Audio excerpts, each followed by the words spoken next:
Welcome in once again to the Red Zone, and that wasn't very hard now, was it? The Cardinals went up against a fellow undefeated squad in Wash U down in St. Louis on Saturday, and they rolled to a 31-0 win to take sole possession of first place in the CCIW standings. It's also the first time since 1946 that the Cardinals have shut out 3 consecutive opponents. Paired with the highest scoring offense in the country, the Cardinals are looking more formidable by the week. I'll have plenty then to discuss with head coach Brad Spencer about the win over the Bears ahead of this week's penultimate regular season home game against North Park. And I'm also joined by 2 breakout stars of the Cardinals' great defense, BJ Adamchik and Zack Orr, who in addition to their great overall seasons, made huge plays in this week's victory. But first, the highlights from another top-level performance by the top team in the country. The #1 ranked North Central football team traveled down Interstate 55 to St. Louis and Washington University on Saturday for a battle of CCIW undefeateds, with both teams entering Francis Olympic Field 6-0 on the season and 5-0 in conference play. The winner would have one hand on the CCIW regular season championship plaque, with 3 weeks of the season still remaining, and a victory for the Cardinals would also be their 5th straight over the Bears. As usual, North Central's offense looked to establish the run with senior running back Ethan Greenfield, like on this 15-yard run to begin the game. He wouldn't score, a rarity, but led the Cardinals with 129 yards on the ground. The opening offensive drive was finished off by a pass from sophomore quarterback Luke Lanin to junior wide receiver DeAngelo Hardy, who scoops the ball off the turf to give North Central a 7-0 lead. On their second offensive series, Lanin finds senior tight end Alec Wolf over the middle for 22 yards. Later, an 18-yard run by senior running back Terrence Hill set the Cardinals up inside the Wash U 10. And after 2 Greenfield rushes got the Cardinals down to the 1, Lanin takes care of the touchdown himself with what has become a trademark QB keeper in short yardage situations. 14-0 North Central at the end of the first quarter. Early in the second, the Bears looked to have a good chance to have the Cardinal lead, but sophomore linebacker BJ Adamchik punches the ball out of the Wash U receiver's grasp, and it's recovered by junior cornerback Nick Rummel. The Cardinals have been excellent all season at capitalizing off turnovers, and they do it again here. Lanin finds Hardy, who runs away from the entire Wash U defense at once and into the end zone for his second receiving touchdown of the day. 21-0, the visitors in front. The Bears had another chance to get on the board before the half, but instead turned the ball over again. Wash U quarterback Matt Rush overthrows his intended receiver, and sophomore DB Zack Orr hauls in the pick, his 3rd of the season. A 5th straight scoreless half for the Cardinals defense. The Cardinals offense came out firing in the second half as Lanin airs it out for Hardy, who leaps through the air to haul in his 3rd touchdown of the day and 9th of the season. His 2nd career game with 3 receiving touchdowns and a 28-0 lead for North Central. A Tanner Raines 24-yard field goal would be the only additional points, as the Cardinals defense continued to completely shut down any Bear attacks with the help of sacks from senior defensive end Dan Gilroy, junior defensive end Will Kettlecamp, and senior linebacker Sam Taviani. It's the first time since 1946 that North Central have shut out 3 consecutive opponents, and with the victory over previously undefeated Wash U, the Cardinals are 3 games away from a 2nd straight undefeated regular season. The final score from the Gateway City, 31-0. It just keeps getting better and better for head coach Brad Spencer and the North Central Cardinals football team, now 7-0 with another conference championship in their sights after the win over Wash U, and forcing us to turn further and further back in the history books to find a precedent for how well they're playing. Brad, welcome in as always, and how does that win feel having had a couple days to sit on it? Thanks, I appreciate it. It's a great win. Our guys did a great job. They really bought into what we were trying to do last week, trying to control the football, control the line of scrimmage, and win the turnover battle, and we were able to do all 3 of those things and come away from Wash U with a good win against a really good football team. So, got to talk about the history that I alluded to a moment ago. First time since 1946 that you've had 3 straight shutouts for the Cardinals program. How do you even contextualize that? Yeah, it's a long time ago. It's a little bit after my grandpa was playing for the Cardinals and Bill Schatzer, but Our defense is just doing a great job, and I felt like we played some really good complementary football on Saturday. Offense holding on to the football, defense only defended 24 snaps in the first half, had some really timely turnovers in the red zone, and just did a great job. And that's kind of the recipe: is run the football, control the line of scrimmage, win the turnover battle.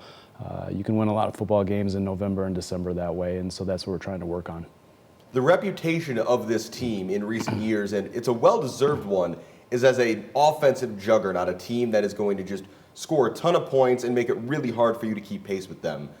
But your guys' defense seems like it might deserve an equal reputation to the reputation the offense has built up. How do you see those two sides of the ball try to match each other, try to outdo each other? How do you see them push each other in practice to reach the levels of play that each is at right now?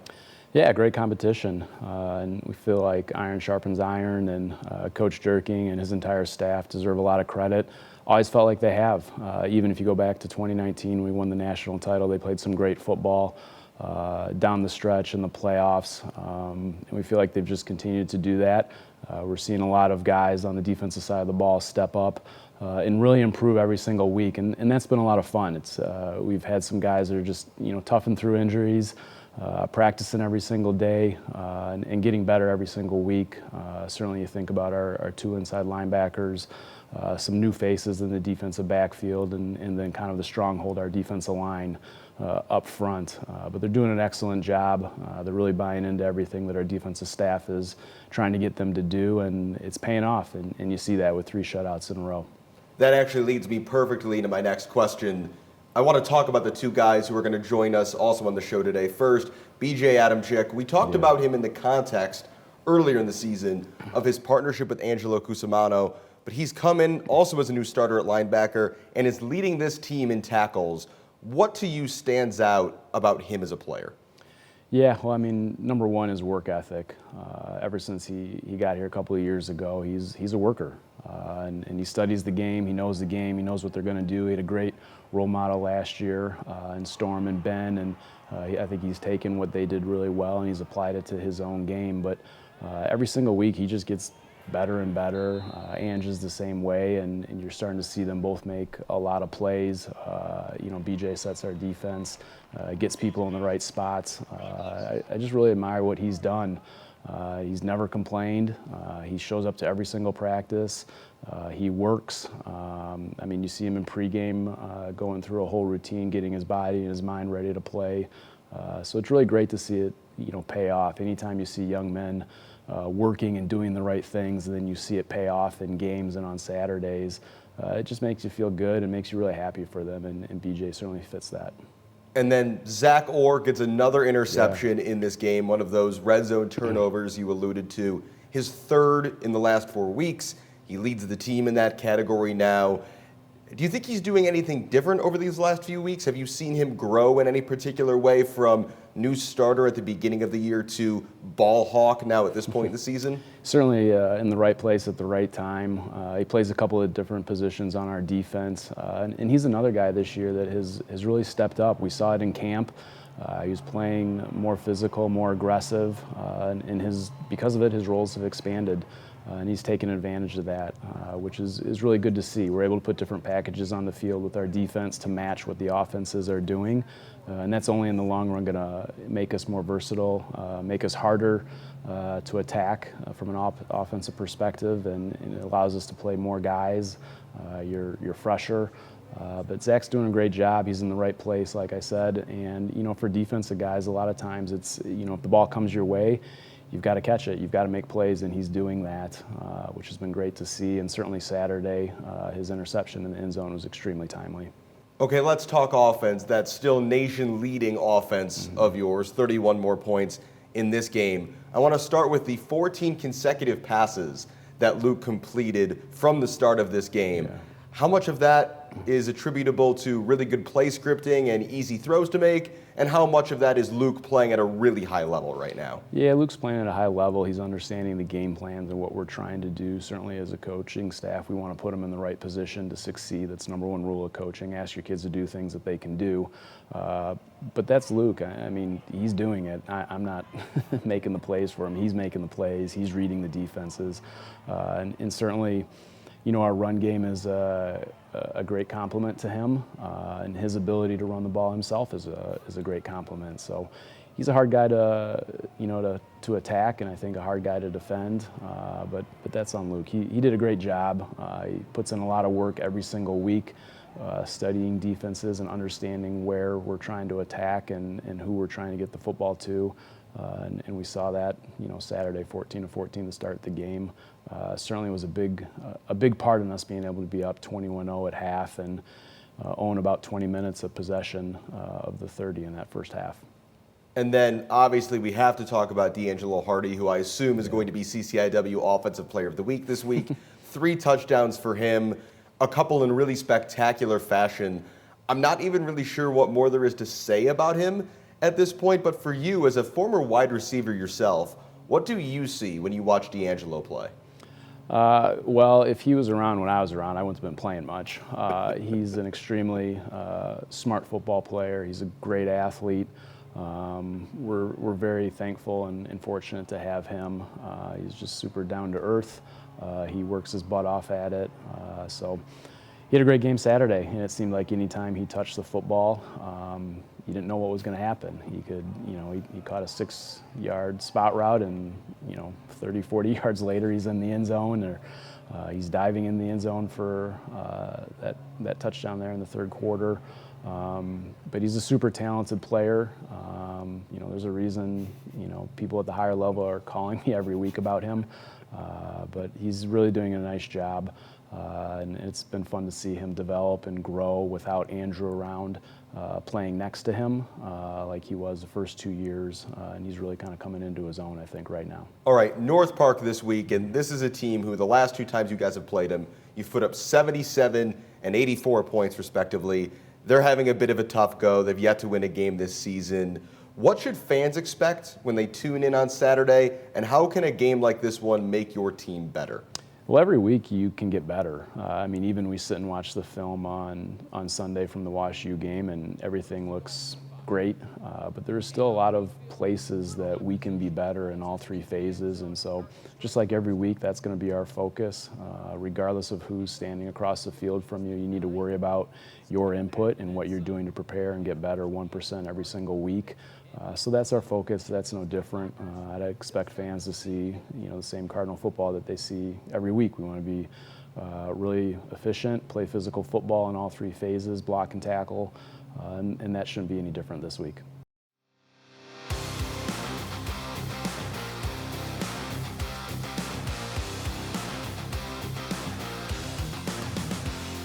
It's time to check the tape, as we do every week here in the Red Zone with Coach Spencer. And Coach, I want to start with a play that looks really simple, that looks really easy. It's a 1-yard touchdown run from Luke Lanin. We've seen Jake Johnson run this play as well. Yeah. What allows this play to look so easy for him to just walk into the end zone? Yeah, Luke did a good job here. He's reading the C-gap defender, running mid-zone to the field. And we were actually joking in film Sunday night that this is a play that's kind of carried over year after year. Brock used to do this quite a bit as well, and Luke's a little bit more of a runner than Brock was. But I think our ability to run the football, our offensive line, and our crew of running backs, you know, force the defense to focus on them, especially when you're inside the 5-yard line. And Luke did his job and made an easy pull and got into the end zone. Second this week, I don't think I've ever seen this many tacklers this close to a football player who had the ball and him not get tackled. DeAngelo Hardy here just showing some incredible elusiveness and speed. Yeah, D'Lo's an incredible football player. Just caught a little spacing concept there, and then the rest was him. Luke did a good job delivering the football. We got a couple of blocks. T. Hill got a great block right there. And then D'Lo was able to get out and outrun everybody like he does a lot of the time. A happy belated birthday to Terrence Hill as well. Yeah, a couple of those guys had birthdays last week. And then finally, 5 more sacks in this game. I thought this one by Will Kettlecamp might have been the most impressive, sends the tackle straight backwards and never loses sight of the quarterback. Will's done a great job this year. He's taken a lot of reps, when we're trying to rest Danny and Tyler, and Kettle right there just did a great job doing what he's supposed to do, being in the right lane, wrecking the tackle and then working back to the quarterback and getting a big sack there late in the game for us to close out that series. And then to finish things up, a bit of a quick hit style question for you actually, as this is our last week before Halloween, and that always presents plenty of fun opportunities for questions. I know you've got a couple young kids at home. Any fun Halloween plans upcoming in the Spencer house this coming weekend? Really probably the first time we're actually celebrating it. Our oldest wasn't old enough last year or his first year, he was only a month old. So we'll actually be celebrating this year. Not sure what my wife's got cooked up, but it seems like dinosaurs and Jurassic Park and danger seem to be the theme. But yeah, it'll be fun to celebrate that, and it's certainly a new thing for me to be doing. Well, certainly enjoy that. I'm sure it was an enjoyable weekend last weekend at work. Hopefully this coming weekend against North Park is the same. Head coach Brad Spencer, thanks as always for coming on the Red Zone. Thanks. Opportunity is everywhere. It is in everything and within everyone. Your opportunity is at the center of all that we do, so that you can exceed your personal best.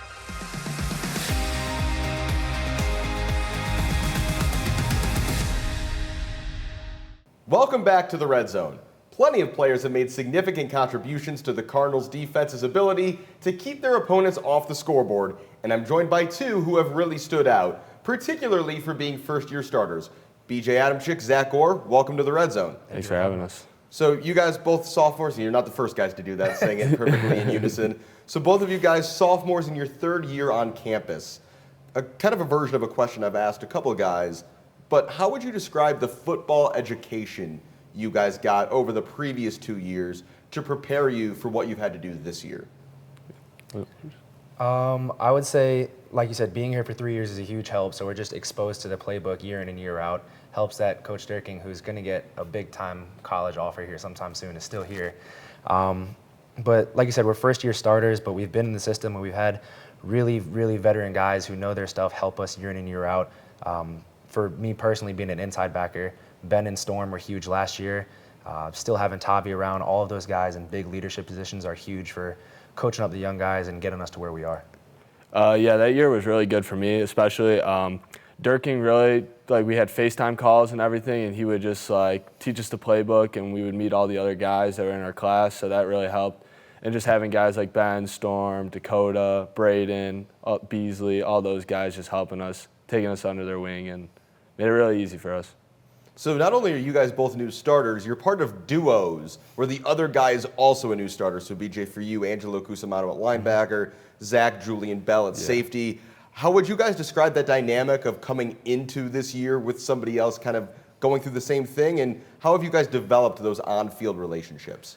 Yeah, me and Julian definitely have developed a pretty good relationship. I mean, I didn't play week one, so it was a little weird. I mean, we had to hit the ground running really, and we're always finding ways to get better. Like right now, we're trying to find a way to pursue the football better. So we're trying to come up with a reward system and a punishment for who doesn't get there fast enough. I came in with Angelo same year, so we've really gone through this experience together, which helped us bond a lot. And because we're both inside backers, we're together all the time. We're running the same plays. Like you said, they're working on their pursuit. Jello and I are working on our communication. So really just helps that we're going through the same thing and that we're in it together. You guys listed off, I think, all of the veteran guys from last year, the guys who started on that defense who have departed. But BJ, you also mentioned Sam Taviani, who is the lone returning linebacker starter. And then, of course, Zach Nick Rummel is the lone returning starter in the defensive backfield. In season this year, over these last 7 games, for each of you, how have those guys helped you guys kind of feel more comfortable and feel like you're playing at your best? I would say it's kind of like having a safety blanket there, Jello and I are still trying to come into our own as players, but having Tavi there, if we make the wrong call or if we're not running the right coverage, he'll get us in check, and half the time he makes the play before we do. So it's it's a big safety net having him out there, somebody who's experienced and is an animal when it comes to physicality. Yeah, Tavi has definitely helped me a lot too because I played nickel before moving to weak safety, and every time I'm down, he's picking me up. He's always trying to keep me on my best effort, everything. He's always doing the right things. And then Rummel, he may not say a lot, but he is really a great leader, and he leads by example really well. So I want to talk about what you guys individually, the numbers you've been putting up this year. BJ, I want to start with you. You're the leading tackler on one of the best defenses in the country. Mm-hmm. What does that mean to you? Means I'm doing my job, means I'm trying to be great within the framework of the defense. Fortunately, I'm not out there by myself. We have probably one of the best D-lines in the country, if not the best. So playing behind them makes my life really, really easy. I mean, they're eating up double teams and getting to the quarterback, so I'm out there just running free, doing what I can to help. And then, Zach, you're leading this defense in interceptions, 3 of them in the last 4 weeks. Do you feel like you're seeing things particularly well right now from that safety position? Yeah, it's definitely a different type of view of the field, but everyone's doing their job, so I'm just doing my 111th and, making the plays that need to be made when they present themselves. So everyone's doing their job. It's just making my job easier. We were talking about this a bit off camera before the show started, but this has been a really fun fall season so far of just North Central athletics in general. Obviously, you guys being 7-0, number 1 in the country, that's a big deal, but both the men's and women's soccer teams have already secured byes into the CCIW semifinals, with the men winning the conference title. Women's volleyball with a much improved year. The cross-country teams are great as always. Triathlon's looking very strong again. What is it like to be part of the athletic program when everything is going as well as it is? What's the general vibe, and how do you support each other as all these teams are doing so well? Yeah, it's a great vibe. I mean, everything's just clicking for everyone, so it's awesome when you see other teams being successful and they're coming out and supporting us, and we try to do the same with, I know we went to a couple soccer games, so we try to do our best to help those other teams out. I do always enjoy when we see you guys behind the goal at men's soccer games. That's always fun. Yeah. Hopefully we'll see a bit more of that. Yeah, I mean, same thing. I would say it's really fun. I mean, it's nice to go to a school where winning is just a part of what the school does. So, I mean, it makes it really, really fun. Like you said, we're out there behind soccer games. Sometimes the coaches will cancel study halls for the younger guys and say, go support the other team. So it's really, really good, and it really helps build a community at North Central. All right, before I let you guys get out of here, as we do every week, a few quick hits to finish up. We're going to start this week because both of these leagues just started their seasons. Are each of you more NBA or NHL guys?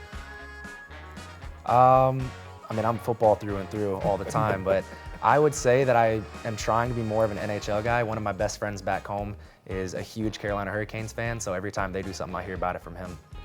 Yeah, it's actually something people don't know about me. I'm a huge NHL fan. I love the Blackhawks, and I love my favorite player is Patrick Kane.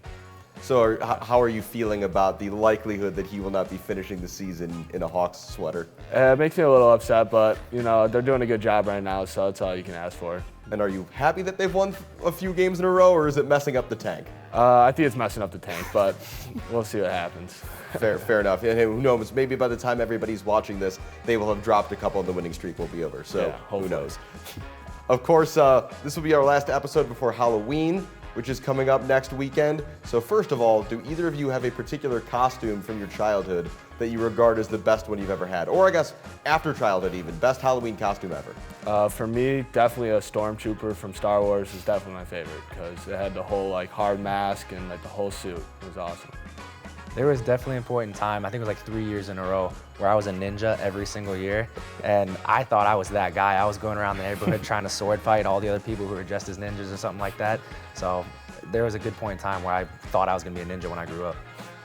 Hey, I mean, football linebacker, ninja, I mean, there's some similarities there, right? Mm-hmm. And then finally, as it is also within the season, are you guys scary movie people? And if you are, do you have a particular favorite? I'm a little bit of a scary movie guy. My favorite one is definitely Halloween. Have you seen the new one that just came out yet? I have not, but I do want to see it. I was actually thinking the same thing. Love a good scary movie. I was going to say Halloween as well. It's probably some of the older ones, a little bit more traditional, more classic. And I've also not seen the new one, haven't had the time yet. Well, something to do whenever you guys get time. I don't know when that's going to be, though, because the football team just keeps on rolling. 7 wins in a row. 3 more games to go in this regular season. Hopefully a bunch more after that. BJ Adamchik, Zack Orr, thanks so much for coming on the show. Thank you.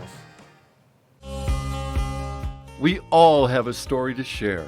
stories others can relate to, whether moments of sorrow or of hope and inspiration, whether a story of struggle or a moment of victory.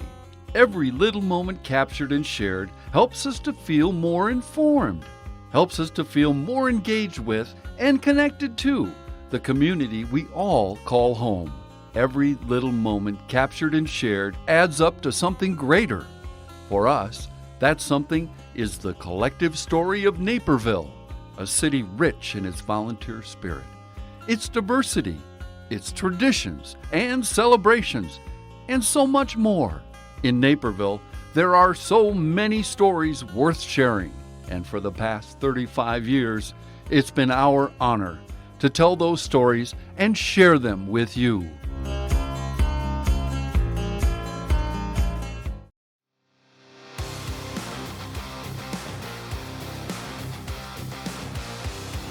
It's time for this week's Red Zone Play of the Game. This week wasn't a question of which player, but which play.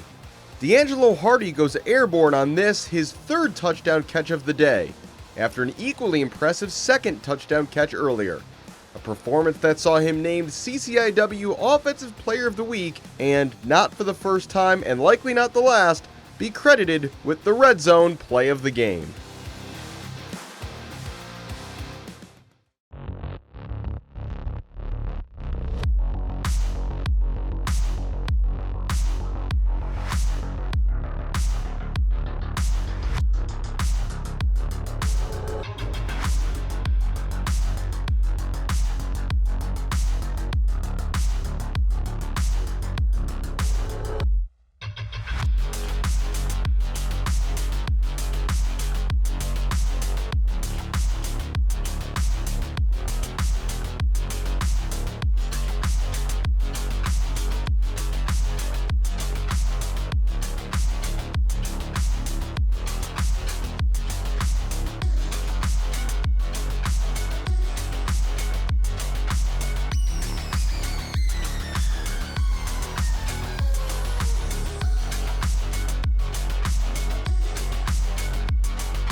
Thanks again for tuning in to the Red Zone.